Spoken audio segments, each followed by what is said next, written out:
পঞ্চম শ্রেণীর সকল শিক্ষার্থীবৃন্দ, ইনস্টিটিউট অফ বেসিক ম্যাথসের পক্ষ থেকে সকলকে স্বাগত। আজ আমি তোমাদের গণিতের পঞ্চম অধ্যায়ের প্রশ্নগুলো সমাধান করব। এখন দেখো, পঞ্চম অধ্যায়ে গতদিনও তোমাদের গসাগু সম্পর্কে আলোচনা করেছি। এর আগে তোমাদের লসাগু কী সেগুলো আলোচনা করেছি এবং লসাগুয়ের প্রশ্নের অঙ্ক যেগুলো ছিল সেগুলো তোমাদের সমাধান করে দিয়েছি। এবার বিগত দুটি ক্লাসে গসাগু নিয়ে আলোচনা করা হয়েছে, কিন্তু গসাগুয়ের প্রশ্নের অঙ্ক যেগুলি ছিল বইতে সেগুলি কিন্তু সমাধান করে দেওয়া হয়নি। এই জন্য আজকে তোমাদের গসাগুয়ের যে প্রশ্নের অঙ্কগুলো উদাহরণে দেওয়া আছে সেগুলি সমাধান করে দেব। যেমন দেখো, 31 পৃষ্ঠায় একটি অঙ্ক দেওয়া আছে।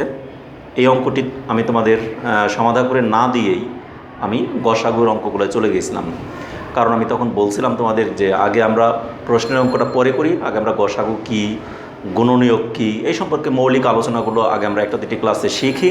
শেখার পর যদি আমরা প্রশ্নের অঙ্কে আসি তাহলে আমাদের জন্য সহজ হয়ে যাবে, এবং সেই কাজটি আজকে করব। অর্থাৎ আমরা কিন্তু 32 পৃষ্ঠার সবগুলো অঙ্ক দুইটি লেকচারে শেষ করেছি। 32 পৃষ্ঠায় আমাদের দুটি লেকচার চলে গেছে, কিন্তু 31 পৃষ্ঠা কিন্তু আমরা করাই নাই। আজ আমি সেই 31 পৃষ্ঠার অঙ্কগুলোও দেখো আমি এখানে লিখে রেখেছি। 31 পৃষ্ঠাও করাবো এবং 33 পৃষ্ঠাও করাবো। অর্থাৎ 31 পৃষ্ঠায় একটি মাত্র প্রশ্নের অঙ্ক আছে এবং 33 পৃষ্ঠায় 3টি প্রশ্নের অঙ্ক আছে। আমি দেখি পারলে 4টি সমাধান করে দেওয়ার চেষ্টা করব, একটু দ্রুততার সাথে হলেও। তা ঠিক আছে, সবাই একদম মনোযোগী থাকবে যেন আমি এই পুরো অঙ্কটি, এই 4টি অঙ্কই আমি 2টি পৃষ্ঠা একদিনে শেষ করতে পারি। সেক্ষেত্রে তোমরা মনোযোগ দিয়ে পুরো লেকচারটাকে দেখলে আশা করি সম্পূর্ণই বুঝতে পারবে, কারণ এখানে অনেক কথা থাকবে তোমাদের বোঝানোর মতো। যে কথাগুলো তোমরা যদি স্কিপ করে চলে যাও তাহলে কিন্তু তোমরা হয়তো বা অঙ্কটা স্ক্রিনশট দিয়ে রাখলে উঠাতে পারবে, কিন্তু বুঝতে পারবে না। এখানে অনেক কিছুই গুরুত্বপূর্ণ কিছু টিপস থাকবে, কথা থাকবে, যে কথাগুলো তোমাদের পুরোপুরি শোনা খুবই প্রয়োজনীয়। যেমন দেখো, 31 পৃষ্ঠা, আমি আগে 31 পৃষ্ঠার অঙ্কটা করি। 31 পৃষ্ঠায় যে অঙ্কটি দেওয়া আছে, এখানে 12টি আপেল এবং 8টি কলা আছে। একজন শিক্ষক কতজন শিক্ষার্থীর মধ্যে ফলগুলো সমান ভাগে ভাগ করে দিতে পারবেন তা নির্ণয় করো। তাহলে কয়টি আপেল? 12টি আপেল এবং 8টি কলা আছে, ঠিক আছে। এখন আমাদের আপেল আছে কয়টি? আপেল 12টি আর কলা 8টি, এগুলো আছে। এখন এগুলিকে সমান ভাগে ভাগ করে দিতে চায় একজন শিক্ষক। তাহলে সমান ভাগে ভাগ করে দিতে গেলে আমরা এই 12র চেয়ে তো বেশি যেতে পারবো না।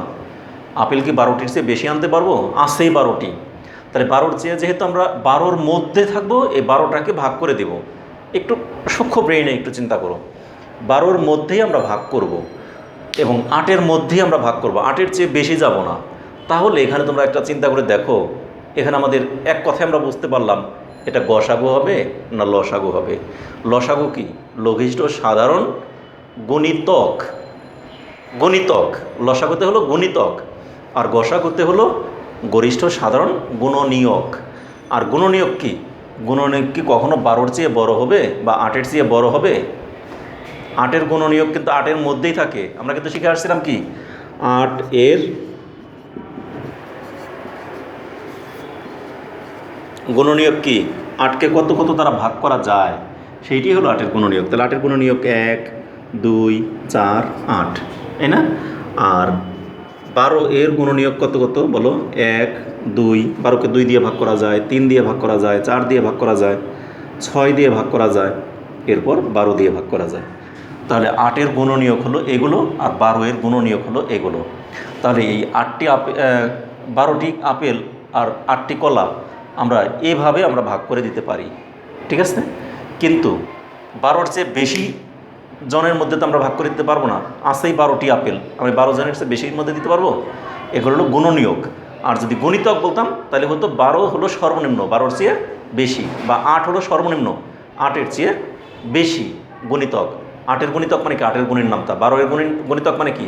12-এর গুণের নামতা। তাহলে 12-র চেয়ে বেশি জনের মধ্যে তো আমরা ভাগ করে দিতে পারবো না, 8-এর চেয়ে বেশি জনের মধ্যে ভাগ করে দিতে পারবো না, অতএব গুণিতক হবেও না।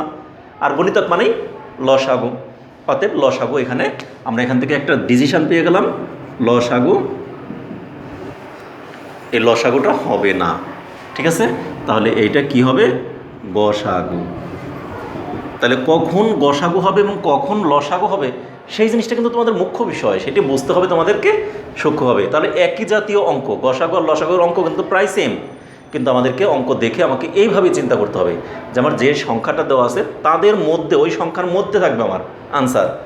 তাহলে অবশ্যই আমাকে সেটা করতে হবে কি, গসাগু অর্থাৎ গুণনীয়ক। আর যদি দেখি আমাদের যে সংখ্যাটা আছে তার চেয়ে অবশ্যই হয় ওই সংখ্যার সমান, আর না হলে ওই সংখ্যার চেয়ে বেশি, এরকম যদি কোনো আনসার আসতে চায় তাহলে সেটা অবশ্যই গুণিতক হবে। বেশি তো কখনোই আমাদের গসাগুতে হবে না, সেটা লসাগুতে হতে পারে। তাহলে সেই জন্য এখন দেখো আমাদের বলছে কি, প্রশ্নটা এবার আসি, আমি কিন্তু আগে গসাগু হবে না লসাগু হবে সেই জিনিসগুলোকে বুঝালাম, এখানে গুণনীয়ক হবে না গুণিতক হবে সেই জিনিসগুলো বুঝালাম। কিন্তু এখন আমি প্রশ্নটাকে, অঙ্কে আমার যে অরিজিনাল প্রশ্ন আছে সেটাই বুঝাই। 12টি আপেল আর 8টি কলা সমান ভাগে ভাগ করে দিতে চান, তাহলে কয়জনের মধ্যে ভাগ করে দিতে পারবেন? একজনকে যদি দিয়ে দেয়, দিতে পারবে না?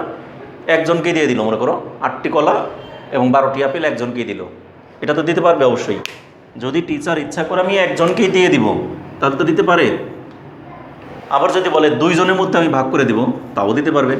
কারণ কি, 12টিকে যদি 2 জনের মধ্যে দেয় তাহলে এক একজনে পাবে কয়টি করে? 6টি করে। এখানে এক একজনে পাবে কয়টি করে? 6টি করে। আর 8টি যেখানে ছিল সেখানে 2 জনের মধ্যে ভাগ করে দিলে এখানে এক একজনে কয়টি করে পাবে? 4টি করে পাবে। অর্থাৎ 2 জনের মধ্যে ভাগ করে দিতে পারে তাহলে টিচার। কিন্তু 3 জনের মধ্যে ভাগ করে দিতে পারবে? 3 জনের মধ্যে এই আপেলকে ভাগ করে দিতে পারবে, কিন্তু কলাকে তো আর ভাগ করে দিতে পারবে না, অতএব 3 কিন্তু হবে না। আবার 4 জনের মধ্যেও কিন্তু দিতে পারে, কারণ 4 জনের মধ্যে যদি ভাগ করে দিতে চায় তাহলে এক একজনে কলা পাবে কয়টি? 2টি। আর এক একজনে আপেল পাবে কয়টি? 3টি। 12টি আপেল আছে, 4 জনের মধ্যে দিলে এক একজনে 3টি করে পাবে। তাহলে এখানে কয়জন? আর একটি একটি করেই যদি দেয় তাহলে এখানে 8টি আর এখানে 12টি। তাহলে আমাদের এখানে প্রশ্নটা কী ছিল? 8টি কলা এবং 12টি আপেল কতজন শিক্ষার্থীর মধ্যে শিক্ষক সমান ভাগে ভাগ করে দিতে পারবেন? তাহলে এখানে 3টি অ্যান্সার, কিন্তু কতজন শিক্ষার্থীর মধ্যে প্রশ্নে এখানে আমাদের যা আছে, তাহলে একজনের মধ্যে, 2 জনের মধ্যে অথবা 4 জনের মধ্যে সমান ভাগে ভাগ করে দিতে পারেন। আমার অ্যান্সার কিন্তু হয়ে গেছে, কিন্তু এখন কথাটা তো একটু সাজিয়ে গুছিয়ে লিখতে হবে। এখন এইটার মধ্যে আমি প্রশ্নটাকে আরেকটু এক্সটেনশন করি, আরেকটু বাড়িয়ে দিই। যদি আমাদের দেখো কতজন শিক্ষার্থীর মধ্যে ফলগুলো সমান ভাগে ভাগ করে দিতে পারবে, এইভাবে তো আছে। আমি খালি কত জনের আগে একটা ওয়ার্ড যদি লাগাই দিই, শুধুমাত্র একটি শব্দ যদি লাগিয়ে দেই, সর্বোচ্চ কতজনের মধ্যে, খালি সর্বোচ্চ কথাটাকে যদি লাগিয়ে দিই তাহলে আমাদের কোনটা অ্যান্সার হবে? সর্বোচ্চ মানে কি? তখন কিন্তু হলো আমাদের গরিষ্ঠ সাধারণ গুণনীয়ক। এগুলো আমরা বের করলাম কি, এটা সাধারণ গুণনীয়ক, সাধারণ গুণনীয়ক, সাধারণ গুণনীয়ক। আর যদি বলে সর্বোচ্চ কতজনের মধ্যে, তাহলে সর্বোচ্চ মানে কি? গরিষ্ঠ সাধারণ মানে গসাগু। তাহলে গসাগু কত? এটা সর্বোচ্চ একজনের মধ্যে ভাগ করে দিতে পারে না, 2 জনের মধ্যে না, সর্বোচ্চ কয়জনের মধ্যে ভাগ করতে পারে? 4 জনের মধ্যে। তাহলে এটি হলো সর্বোচ্চ 4 জনের মধ্যে, অর্থাৎ গসাগু হলো 4। তাহলে একই প্রশ্নের মধ্যে কিন্তু শুধু সর্বোচ্চ কথাটা যদি লাগিয়ে দেয় তাহলে কিন্তু তোমাদের অ্যান্সার হবে শুধু 4, আর সর্বোচ্চ না লাগাইয়ে দিলে কি হবে? অ্যান্সার হবে 3টাই। কত জনের মধ্যে ভাগ করে দিতে পারে? হয় একজনের মধ্যেও ভাগ করে দিতে পারে, 2 জনের মধ্যেও ভাগ করে দিতে পারে, 4 জনের মধ্যেও ভাগ করে দিতে পারে। আর যদি প্রশ্নটা আসে সর্বোচ্চ কত জনের মধ্যে, তাহলে সর্বোচ্চ তো 4 জনের মধ্যে। ক্লিয়ার? বার এই জন্য বলছি তোমাদের প্রতিটি কথা তোমাদের শুনতে হবে, প্রতিটি কথার মাঝে কিন্তু আমাদের এখানে অঙ্কগুলোর হেরফের রয়ে গেছে। অ্যান্সারটা পরীক্ষাতে কিন্তু এভাবেই তোমাদের যখন কাঠামোবদ্ধ প্রশ্ন আসবে তখন কিন্তু এরকম একটু একটু করে ঘুরিয়ে ফিরিয়ে দিবে, যার জন্য তোমাদের যদি কোনো গ্যাপ না থাকে, তোমরা যদি সমস্ত কিছু তোমাদের নখদর্পণে থাকে, সব কিছু যদি তোমরা জানো বুঝো, তাহলে যেভাবেই ঘুরিয়ে পেঁচিয়ে দিক না কেন তোমাদেরকে কখনোই সমস্যায় ফেলতে পারবে না, তোমরা সবগুলোই সমাধান করতে পারবে। ঠিক আছে? এখন এই অঙ্কটাকে আমরা সমাধানটা কীভাবে লিখে করব সেই কথাটাকে আমি একটু দেখি। সমাধান।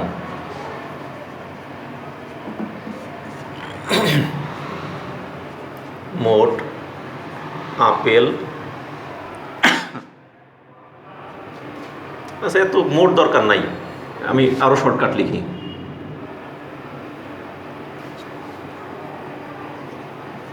12টি আপেল ও 8টি কলা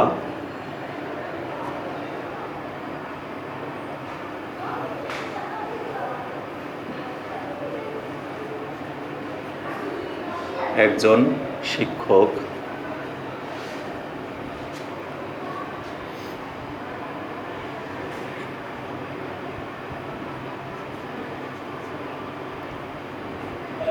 ততজন শিক্ষার্থীর মধ্যে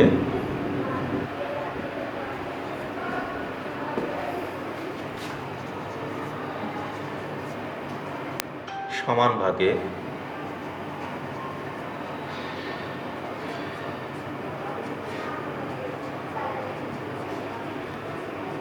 করে দিতে পারবেন।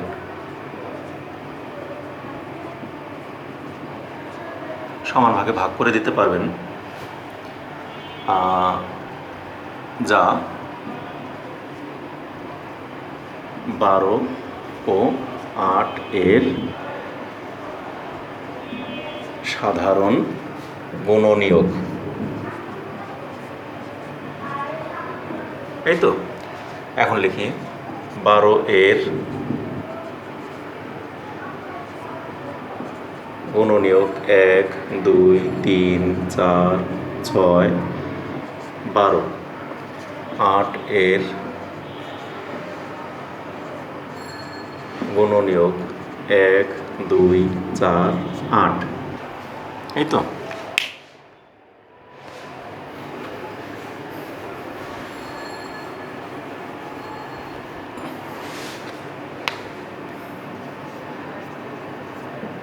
এখানে 12 ও 8 এর সাধারণ গুণনীয়ক কত? 1, 2, 4। 1, 2, 4। সুতরাং 1 জন অথবা 2 জন অথবা 4 জন শিক্ষার্থীর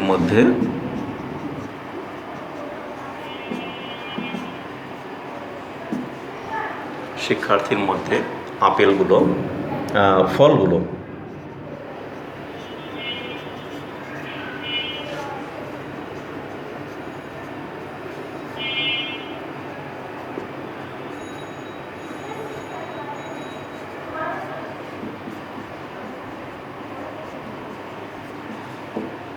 এই।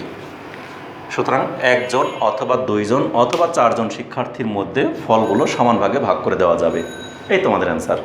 ঠিক আছে, এখন এই প্রশ্নটা যদি আমাদের একটু বেশি থাকতো যে সর্বোচ্চ কতজনের মধ্যে ভাগ করে দেওয়া যাবে, তাহলে আমরা এটাকে করতাম কি, সর্বোচ্চ এদের সাধারণ গুণনীয়ক এত এত এত, এদের মধ্যে সর্বোচ্চ সাধারণ গুণনীয়ক অর্থাৎ গসাগু 4।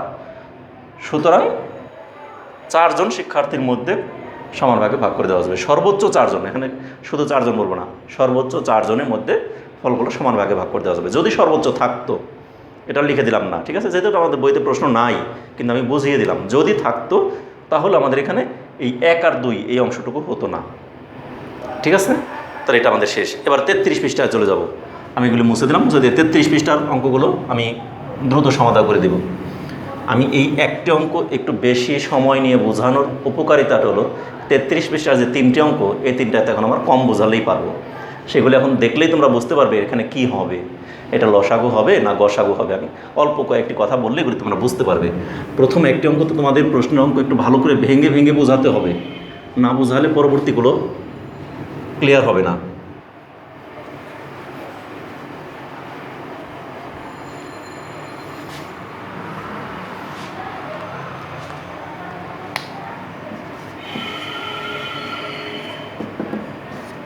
তেত্রিশ পৃষ্ঠা।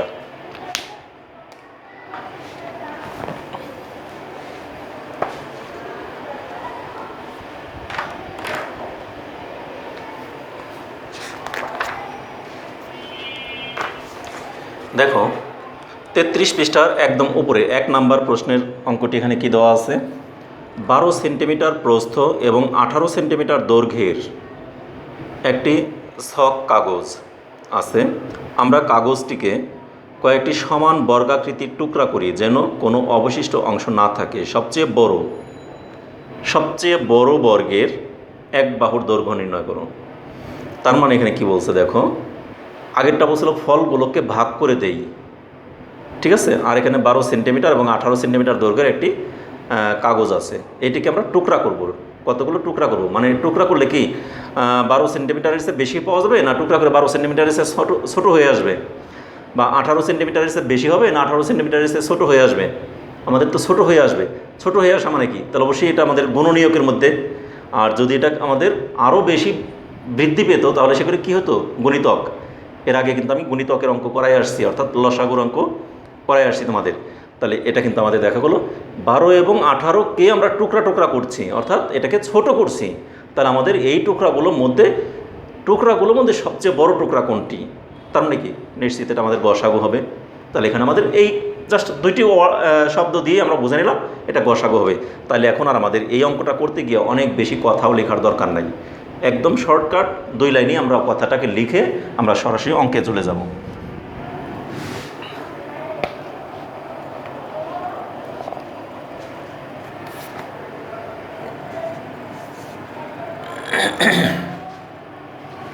আমরা কাগজটিকে কয়েকটি সমান বর্গাকৃতির টুকরা করি যেন কোনো অবশিষ্ট অংশ না থাকে। সবচেয়ে বড় বর্গের এক বাহুর দৈর্ঘ্য নির্ণয় করি। তাহলে নির্ণেয় সবচেয়ে বড়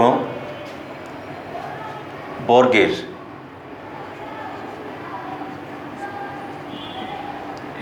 আমি লাস্টের প্রশ্ন অনুযায়ী সবচেয়ে বড় বর্গের এক বাহুর দৈর্ঘ্য নির্ণয় করি, তাই না? এখানে আমি নির্ণয় করি কথাটা না লিখে এখানে লিখবো সবচেয়ে বড় বর্গের এক বাহুর দৈর্ঘ্য হবে, এখানে নির্ণয় করি না দিয়ে এখানে নির্ণেয় আমি লিখে নিয়েছি। সবচেয়ে বড় বর্গের এক বাহুর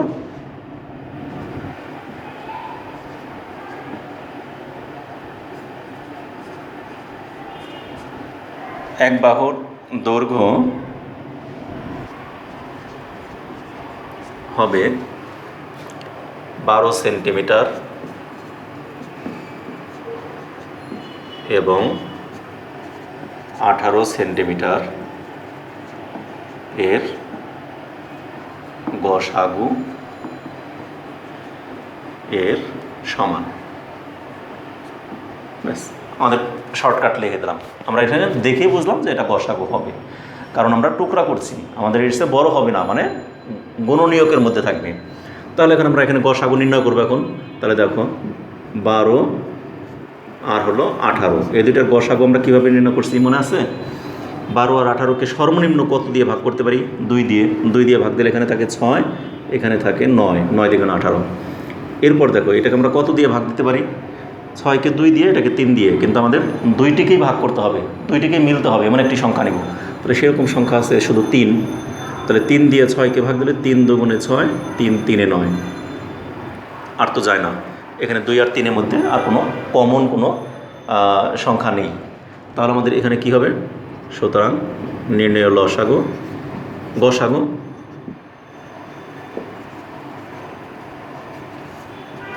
কত? 2 গুণন 3 সমান 6। এটা কী হবে? যে আমি বলছিলাম লসাগুর ক্ষেত্রে আমরা এই দিকের সব গুণ করি, আর গসাগুর ক্ষেত্রে শুধুমাত্র এক পাশ, বাম পাশটাকে গুণ করতে হয়, ঠিক আছে? তাহলে সুতরাং নির্ণেয় গসাগু 6। এখন আমার উত্তরটাও যেটি হবে, উত্তর নির্ণয় সবচেয়ে বড় বর্গের এক বাহুর দৈর্ঘ্য 6 সেন্টিমিটার। শেষ। তাহলে উত্তর। আমি কিন্তু আগের অঙ্কটায় আপেল আর কলার অঙ্কে অনেক বেশি কথা বলছি, এ কারণেই তোমাদের এখন বুঝতে সহজ হয়ে গেল।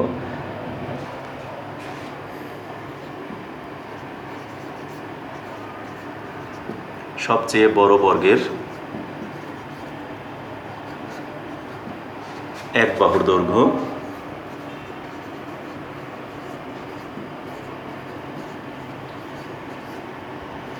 6 সেন্টিমিটার। শেষ। তাহলে আমাদের উপরের 1 নম্বর অর্থাৎ 33 পৃষ্ঠার 1 নম্বর অঙ্কটা কিন্তু আমাদের হয়ে গেল। এবার আসি আমি 2 নম্বর অঙ্ক। দেখো আমি 2 নম্বর অঙ্কটাকে আগে একটু বুঝিয়ে নেই। এখানে 2 নম্বর অঙ্কে আমাদের দেওয়া আছে একজন শিক্ষক 40 জন ছাত্র এবং 24 জন ছাত্রীকে কতগুলো দলে ভাগ করে দিলেন যেন প্রত্যেক দলে ছাত্র এবং ছাত্রীর সংখ্যা সমান থাকে। 40 জন ছাত্র এবং 24 জন ছাত্রীকে ভাগ করে দিলেন। এখানে তো বলে নাই 40-এর চেয়ে বেশি হয়ে যাবে, তা না, 40 জনই আছে। ওই 40 জনকে কয়েকটা দলে ভাগ করে দিল। এক দলে 10 জন 10 জন করে 4টে দলে ভাগ করলো, অথবা 4 জন 4 জন করে 10টা দলে ভাগ করলো, অথবা 8 জন 8 জন করে 5টি দলে ভাগ করলো, অথবা 5 জন 5 জন করে 8টি দলে ভাগ করলো। তাহলে এই 40 জন ছাত্রকে এভাবে ভাগ করে দিল। একইভাবে 24 জন ছাত্রীকেও ভাগ করে দিল। 24 জন ছাত্রীকে প্রতি দলে 2 জন 2 জন করেও দিতে পারে, অথবা প্রতি দলে 3 জন 3 জন করে দিলে 3 8 24, প্রতি দলে 4 জন করে দিতে পারে, 4 6 24, মানে 6টা দল হবে। প্রতি দলে 6 জন করেও দিতে পারে এভাবে করে, অথবা প্রতি দলে 8 জন করেও দিতে পারে। তাহলে এভাবে ভাগ করে দিল, প্রতি দলে এরকম করে ভাগ করে দিল। এগুলি তো আমি এই যে যা বলছি, এগুলি কি লসাগু না গসাগু? এগুলি কি আমাদের গুণনীয়ক না গণিতক? গণিতক তো হবে 40-এর এবং 24-এর চেয়ে বড়, কিন্তু আমি যেগুলি বলছি সবগুলি ছোট। তাহলে কি গণিতক হবে না গুণনীয়ক হবে? নিশ্চিত আমাদের গুণনীয়ক। আর গুণনীয়ক মানেই গরিষ্ঠ সাধারণ গুণনীয়ক, অর্থাৎ গসাগু। তাহলে আমরা কিন্তু এভাবে বুঝবো যে এটা আমাদের গসাগু হবে না লসাগু হবে। তাহলে গসাগু আর লসাগু বোঝার যখন পরীক্ষাতে তোমাদের প্রশ্নের অঙ্ক থাকে, অধিকাংশ স্টুডেন্টরা আমি দেখছি তাদের কিছু প্রবলেম দাঁড়ায় যে এটা টেনশনে পড়ে যায়। ওকে জিজ্ঞাসা করতে থাকে এটা কি গসাগু হবে না লসাগু হবে। তাহলে এটা তো গসাগু হবে খালি বলে দিলেই যে হ্যাঁ এটা গসাগু হবে, নিজে করতে পারে। আবার এটা লসাগু হবে বলে দিলেই করতে পারে, কিন্তু সেটা বুঝতে পারে না, বুঝতে সমস্যা হয়। তাহলে সেই বুঝতে যেন তোমাদের সমস্যা না হয়, এজন্য আমি ভেঙে ভেঙে তোমাদেরকে একদম A to Z বুঝিয়ে দিচ্ছি। অতএব আশা করি কারো আর এই ভুলটা হওয়ার কোনো সম্ভাবনা নেই। আমার এইটি বিশ্বাস তোমাদের প্রতি থাকবে। তা ঠিক আছে, এখন আমি অঙ্কটাকে আর একদম সহজভাবে আমি করে দিতে পারি। এখন শুধু কথা আর বেশি না লিখে এই যেরকম শর্টকাট লিখে শুধু সমাধানটা করে দেবো।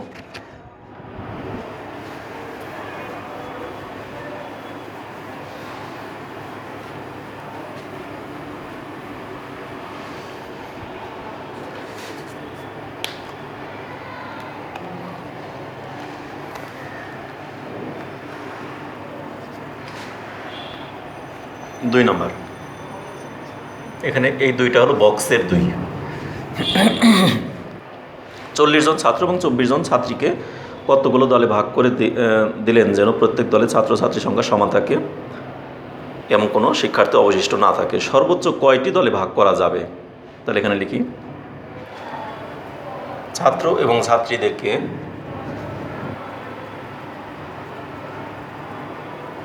অথবা সংখ্যাটাও লিখে দিতে পারি।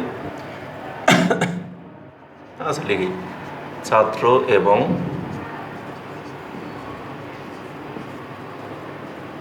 ছাত্রীদের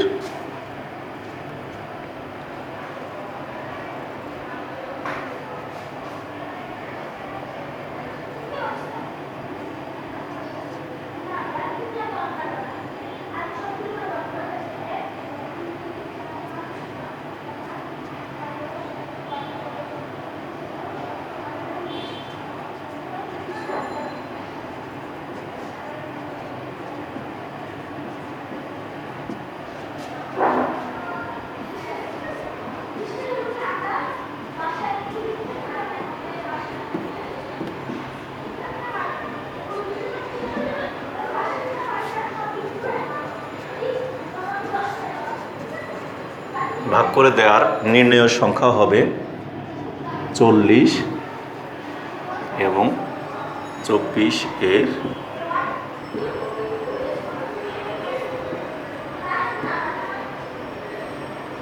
সমান। অথবা এত কথা না লিখে তোমরা নির্ণয় দলের সংখ্যা হবে 40 এবং 24-এর গসাগুয়ের সমান, এভাবে দিয়ে দিলেও হবে। নির্ণয় দলের সংখ্যা হবে 40 এবং 24-এর গসাগুয়ের সমান।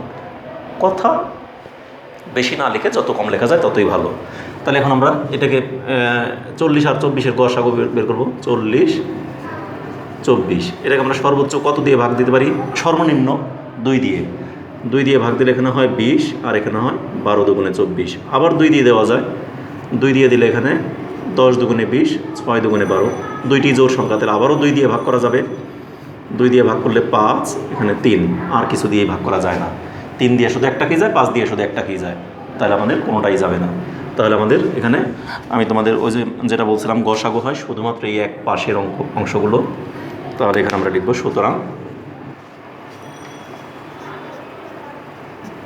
নির্ণেয়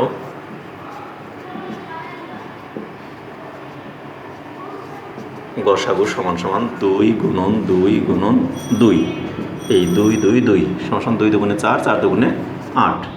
তাহলে এখন আমার প্রশ্ন বলছে কি সর্বোচ্চ কয়টি দলে ভাগ করা যাবে? উত্তর সর্বোচ্চ 8টি দলে ভাগ করা যাবে।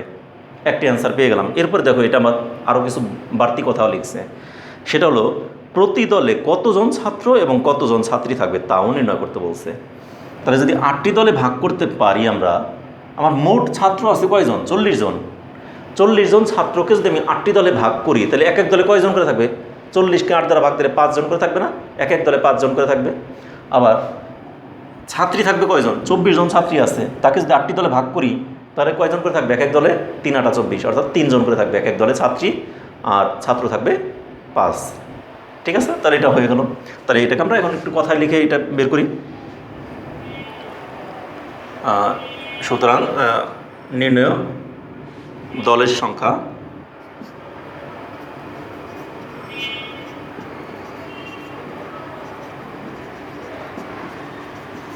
আটটি, এটা হলো আমাদের প্রথম অ্যান্সার। এরপর প্রতি দলে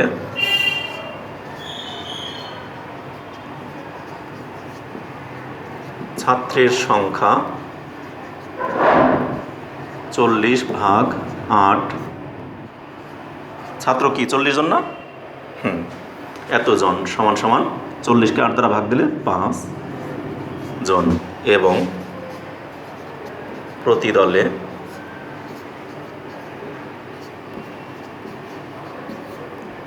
ছাত্রীর সংখ্যা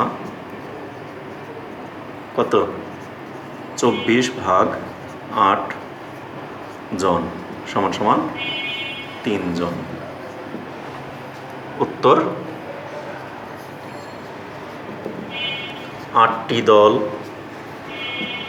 এটা একটা অ্যান্সার। ছাত্র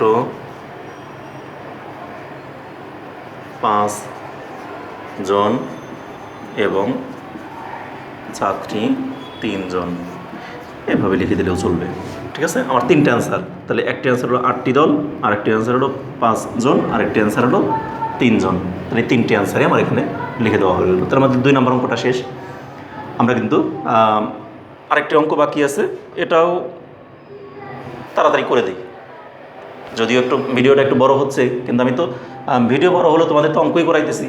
তোমাদের অঙ্কগুলো একটু দেখো, তাতে তোমাদের এই একটা অঙ্কের জন্য আমাদের প্রশ্নের অঙ্ক আবার থেকে যাবে। অতএব এটিও যেন না থেকে যায়, এটা আমরা শেষ করে দিয়ে দিই একবারে, তোমাদেরই উপকার বেশি হবে। আমার একটু ভিডিওটা বেশি বড় হলে আমারই একটু কষ্ট হচ্ছে, কিন্তু কষ্ট হলে তোমাদের উপকারটা বেশি হবে।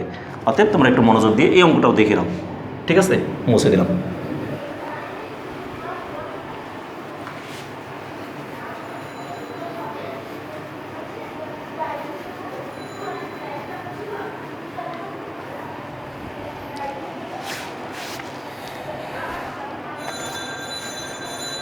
দেখো 3 নম্বরে কি বলছে? একজন শিক্ষক 60টি পেন্সিল এবং 36টি খাতা কিছু শিক্ষার্থীর মধ্যে কোনো অবশিষ্ট না রেখে সমান ভাগে ভাগ করে দিতে চান। সেম কথা, 60টি পেন্সিল এবং 36টি খাতা ভাগ করে দিতে চান। তার তো 60-এর চেয়ে বেশি হবে না। যত জনের মধ্যে ভাগ করে দেবে সেই জনগুলো তো অবশ্যই 60-এর চেয়ে বেশি হবে না, বা 36-এর চেয়ে বেশি হবে না, তাদের চেয়ে 36 এবং 60-এর চেয়ে অবশ্যই কম হবে। আর সেগুলি ভাগ করে দেওয়া মানেই এটা হবে আমাদের গসাগু নিশ্চিত। তাহলে এখন সর্বোচ্চ কতজন শিক্ষার্থীর মধ্যে এই দ্রব্যগুলো সমান ভাগে ভাগ করে দেওয়া যাবে, এটা একবারে সহজকালে গসাগু করে দিলেই হলো। ঠিক আছে, তাহলে এখানে আমরা লিখব 3 নম্বর।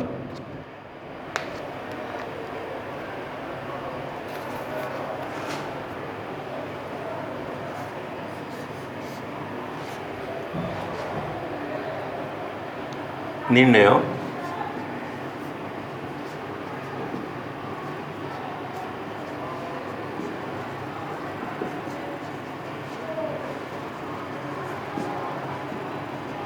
এখানে সর্বোচ্চ না লিখলেও চলবে, এটা আমি লিখে দিয়েছি, এটা দরকার নাই, এটা মুছেই দিই।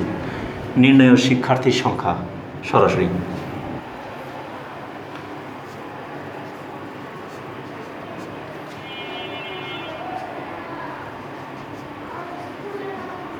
হবে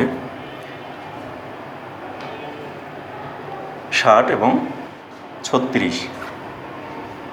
60 এবং 36 এর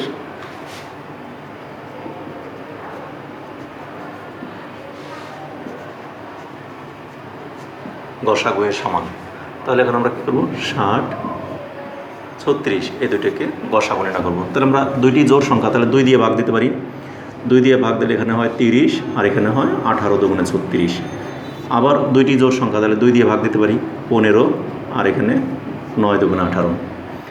এবার আমরা ভাগ দিতে পারি দুইটি বিজোড় সংখ্যা এবং দুইটিকে 3 দিয়ে ভাগ করা যায়। 3 5 15, 3 3 9, আর যায় না। ঠিক আছে, তাহলে আমাদের গসাগু হবে কোনটা? গসাগু হবে এই বাম পাশের এই অংশগুলো আমাদের গসাগু। ঠিক আছে, তাহলে এখন আমরা লিখব, সুতরাং নির্ণয় গসাগু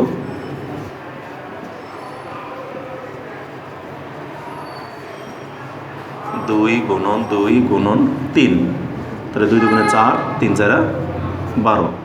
তাহলে এখন আমাকে বলছে কি, সর্বোচ্চ কতজন শিক্ষার্থীর মধ্যে এই দ্রব্যগুলো সমান ভাগে ভাগ করে দেওয়া যাবে? কতজনের মধ্যে? 12 জনের মধ্যে। কারণ 12 জনের মধ্যে ভাগ করে দিলে আমাদের ওই 60টি যে পেন্সিল আছে, সেই 60টি পেন্সিল 12 জনের মধ্যে দিলে এক একজনে কয়টি করে পাবে? 5টি করে।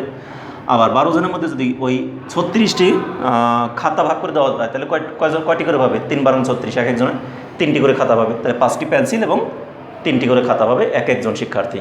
তাহলে কয়জনের মধ্যে ভাগ করে দিতে পারবে? 12 জনের মধ্যে। 12 জনের চেয়ে বেশি কারো কাছে ভাগ করে দিতে পারবে না। এই জন্য এখানে সর্বোচ্চ কতজনের মধ্যে? সর্বোচ্চ 12 জনের মধ্যে। এর চাইতে কমের মধ্যেও ভাগ করে দেওয়া যায়। 2 জনের মধ্যেও তো ভাগ করে দিতে পারবে, 1 জনের মধ্যেও দিয়ে দিতে পারবে, 3 জনের মধ্যেও ভাগ করে দিতে পারবে, 4 জনের মধ্যেও ভাগ করে দিতে পারবে। কিন্তু সর্বোচ্চ কতজনের মধ্যে? সর্বোচ্চ 12 জনের মধ্যে। 12-র চেয়ে বেশি কারো কাছে ভাগ করে দিতে পারবে না। তাহলে এটি হলো প্রশ্ন। এই জন্য বলছি সর্বোচ্চ কথা থাকলেই গসাগু, আর যদি বলে কত জনের মধ্যে ভাগ করে দিতে পারবে, সেটা কিন্তু আমাদের ওই যে গুণনীয়কগুলো বের করে সেখানে যতগুলো আমাদের সাধারণ গুণনীয়ক আছে সবগুলোই হবে অ্যান্সার। যেমন কত 31 পৃষ্ঠার যে অঙ্কটা করলাম, ঠিক ওই রকম। তার এখানে উত্তর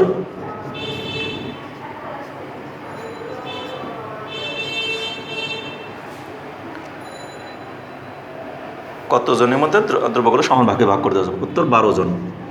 খালি 12 জন লিখে দিলেই হবে, উত্তর 12 জন। শেষ। তাহলে আমাদের অঙ্কগুলো কিন্তু এভাবেই শর্টকাট আমরা লিখে দিলে হবে। তাহলে এভাবে আমাদের প্রশ্নের অঙ্ক দেখো, 31 পৃষ্ঠায় একটি প্রশ্নের অঙ্ক ছিল এবং 33 পৃষ্ঠার 3টি প্রশ্নের অঙ্ক ছিল, সেগুলো আমাদের সমাধান হয়ে গেল। সেগুলি সবই ছিল গসাগু এর অঙ্ক। এর পরবর্তী ক্লাসে আমরা দেখো মৌলিক উৎপাদক সম্পর্কে আলোচনা করব 34 পৃষ্ঠায়। মৌলিক উৎপাদক, তোমাদেরকে একটি কথা আমি একদম প্রথম ক্লাসেই বলে দিয়েছিলাম, মৌলিক উৎপাদক কোনগুলি? যেগুলিকে আমরা এক কথায় বলি ভাঙানো যায় না, যে সংখ্যাকে ওই সংখ্যা এবং 1 ছাড়া অন্য কোনো সংখ্যা দ্বারা ভাগ করা যায় না, তাহলে ওই সংখ্যাগুলোকে মৌলিক সংখ্যা বলা হয়। 1 3 5 7 11 13 এরকম 17 19 এরকম আমি বলছিলাম তোমাদেরকে 100 পর্যন্ত মৌলিক সংখ্যা নির্ণয় করা তোমাদের শিখতে বলছিলাম, এবং এটাও বলছিলাম পরবর্তীতে তোমরা সেগুলি পাবে এবং সেটা কিন্তু আগামী ক্লাসেই পাবে। এই জন্য তোমাদেরকে অগ্রিম কিছু HW দিয়ে দিই, তোমরা সেই আগের ক্লাসে যা আমি বুঝিয়ে দিয়েছিলাম সেই জিনিসগুলো আরেকবার বাসায় একটু নিজেরাও ট্রাই করবে। অর্থাৎ মৌলিক সংখ্যাগুলো কি, তোমরা 1 থেকে 100 পর্যন্ত মৌলিক সংখ্যা লেখার অভ্যাসটা করবে এবং বাসায় একটু চেষ্টা করো। আগামী ক্লাসে আমি এই মৌলিক সংখ্যা নিয়ে এখানকার কিছু অঙ্ক আছে সেগুলিকে নিয়ে আমি আলোচনা করব, এবং এখানেও কিন্তু মৌলিক সংখ্যা নিয়ে শুধু মৌলিক সংখ্যা লিখলেই হলো না, সেখানে মৌলিক সংখ্যা দিয়ে আমাদের এখানে এই মৌলিক সংখ্যার মাধ্যমে লসাগু গসাগু কীভাবে নির্ণয় করা যায় ইত্যাদি ইত্যাদি অনেক কিছু এখানে আলোচনা আছে, সেগুলো আগামী ক্লাসে বোঝাবো। তাই সেই পর্যন্ত তোমরা সকলে ভালো থেকো, সুস্থ থেকো এবং নিরাপদে থেকো, আমাদের চ্যানেলের সাথেই থেকো। আমাদের ক্লাসগুলো যদি তোমাদের ভালো লাগে তাহলে অবশ্যই ক্লাসে একটি করে লাইক দেবে, এবং এই চ্যানেলকে যারা এখনও পর্যন্ত সাবস্ক্রাইব করেনি তারা অবশ্যই সাবস্ক্রাইব করবে, আর যারা অলরেডি সাবস্ক্রাইব করেছো তাদেরকে অসংখ্য ধন্যবাদ। ধন্যবাদ সকলকে।